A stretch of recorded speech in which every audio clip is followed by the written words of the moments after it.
Ito po ay order ni ma'am na taga Sariaya, Quezon, at ito ay pinalaminate na niya sa akin.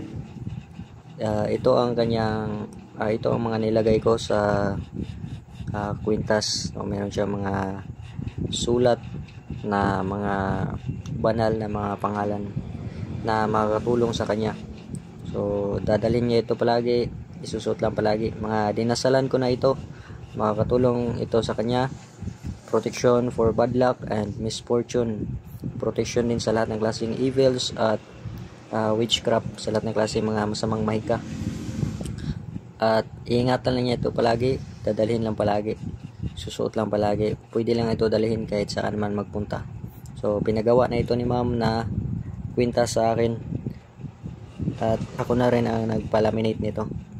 Ang kwintas na ito, pwede lang niya mabasa ng tubig kapag naliligo, pwede lang din niya hindi basain. Iingatan lang niya ito para magamit sa pangmatagalang panahon. Kahit pa paano may pamproteksyon.